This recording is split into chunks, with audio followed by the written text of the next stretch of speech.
Aloha kako and welcome to the West Hawaii Association of Realtors 2020 Mayoral Candidate Interviews. My name is Kristen Moreland. I'm the broker owner of Hikino Property Management. I chair the Government Affairs Committee for our association. Our committee extended the opportunity to participate in our interviews to each candidate who filed.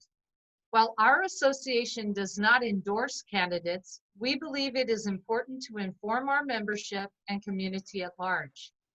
This is an opportunity for the candidates to answer questions related to real estate and real property rights as they pertain to the candidate's platform and policies. The interview will consist of an introduction of the candidate, an opening statement, and then we will have 6 questions. Each response will be timed and limited to 2 minutes. Then we'll have a summary statement from the candidate and we will conclude. Let's meet the candidate. Welcome, Wendell Ka'ehu'ae'a. Please tell us a little bit about yourself.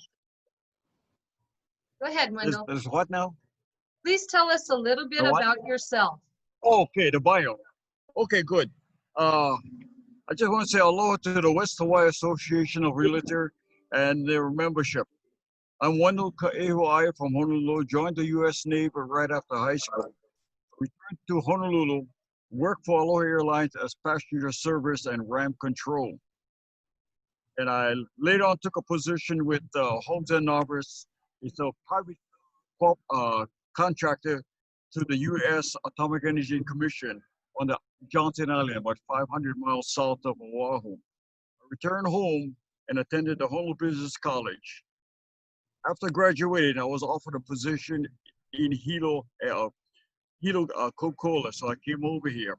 Later moved to Suisun. As a cost accounting for Suisun, I did sales also, covering Hilo, Waimea, Kohala, Puna, and Ka'u. I have 2 sons, I have 2 daughters, all grown with their own families. I built 2 radio stations, KAHU AM on my farm in Panaeva and KAHU 91.7 FM in Pahala, Ka'u. I worked for the sugar plantation as a cultivation supervisor before the closing. And the last position I had was with, I joined the outreach program at Naliwa, Hawaii Community Television. I was a producer of a lot of programs island-wide. Mahalo, that's it. Thank you, Wendell. And now we'll move on to our questions. Marissa? Yes, thank you, Wendell. And our first question is about permitting. In 2015, the Department of Business, Economic Development, and Tourism released a report for housing demand saying that the Big Island needed 21,564 additional housing units by 2025. We are nowhere near this goal. Contractors cite one of their biggest challenges is the time the permitting approval process takes. Our current permitting process is complicated by a lack of effective communication and procedures between approving departments. What will you do as mayor to streamline the permitting process and install time limits for review? Well, I want to encourage housing on the Big Island, both East and West Hawaii. But I also want to watch the cost of, they call it low income or feasible. I don't like the word feasible. They're talking about feasible $500,000. Feasible to me for average family, husband and wife with 2 kids, is about $300,000. But I'm open to whatever development we need to help with the population and the families on the Big Island. Thank you, Wendell, for that. And then this is also on the same topic of workforce housing that you were just mentioning. Everyone agrees that there's a need for more affordable housing on the Big Island, and workforce housing brings housing closer to jobs, it alleviates traffic congestion, and it promotes healthier families and communities. What ideas do you have to develop and support development of workforce housing? Well, it seems like the development is heavy on the corner side, and I'm willing to work with all the developers. I'm more after working with the smaller developers or contractors. I don't want to work with those big guys that skyrocket when they change ag land to residential. That's the boost in their income by changing the size. But I'm willing to work with all the contractors, mainly local contractors. I want local contractors to get local jobs for the local people. But seems like West Hawaii is the one with growth going on right now. I don't know why they just moving, and Hilo is just a dead end. There's no development going on. There's no subdivision going on. But Kona, I was there last week. Kona is fabulous. Thank you for that information. And then we have a two-part question about zoning. And we'd like to know, what is your position on short-term vacation rentals in both non-conforming and resort node locations? And as a second part to that question, do you plan to open additional properties for non-conforming use permits? Open the what? Additional houses for non-conforming use permits for short-term vacation rentals? Or you mean vacation housing? Yes, short-term vacation rentals where the... Yeah, what I'm into on short term, I like to see more people, like the senior citizens, when they get older, they want to just stay in the back of the house, and they want to rent out their front house, or I want to see them get some income. But I don't want to see really commercial ventures buying up 5-6 homes in Kona or Hilo and making a big deal out of it. They're just prospering so much, and it's good to have both sides of the fence. And now the hotels are dying for a while. Anyway, we need to. I support the residential people, and as long as the professional guys that renting their homes, they're in tune with the taxes, property taxes, and all that, I'm good with it. Thank you. And we have a sort of a follow-up question to that, in that the short-term vacation rental guests are the ones that got permits, paid for them, and then COVID-19 hit.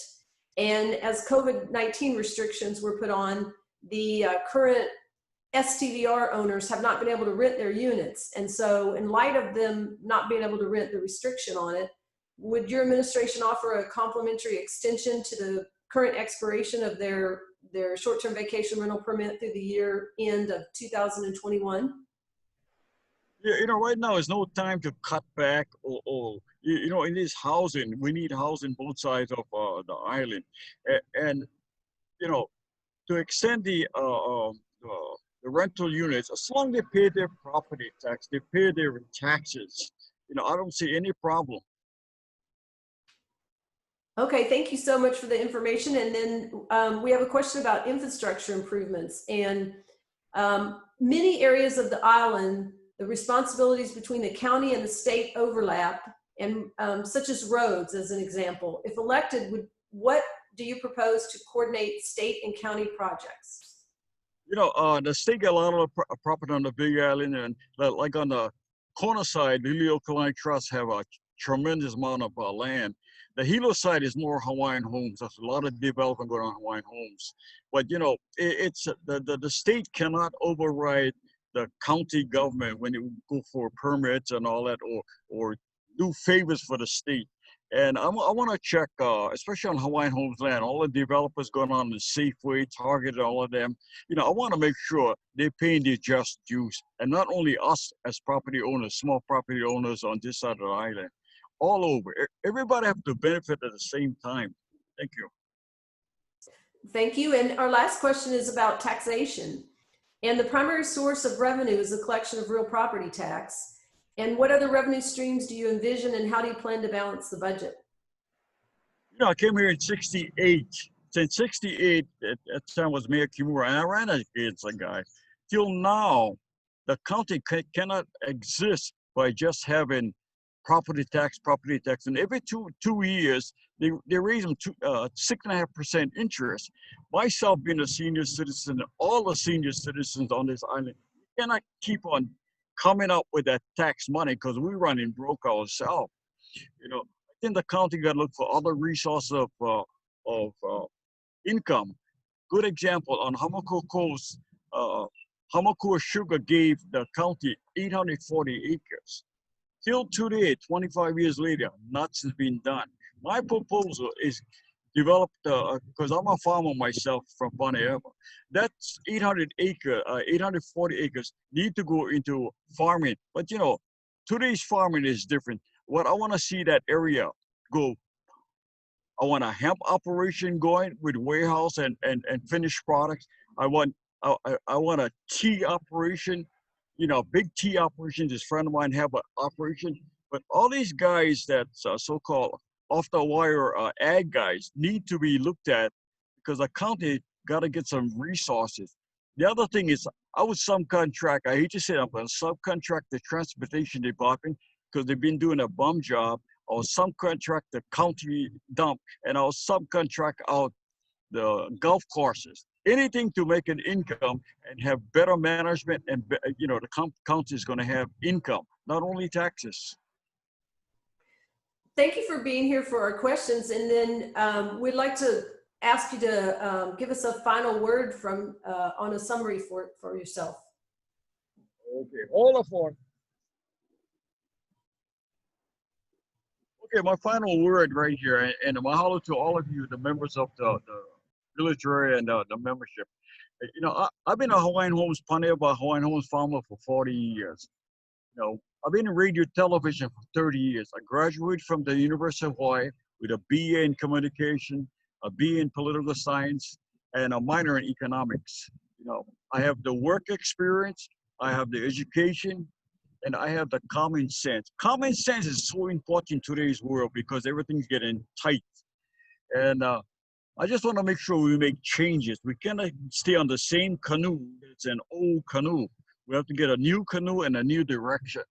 And I want to improve the lifestyle for our senior citizens and everybody. Everybody had to have a family and no other source of income but their jobs. You know, we just need a better government.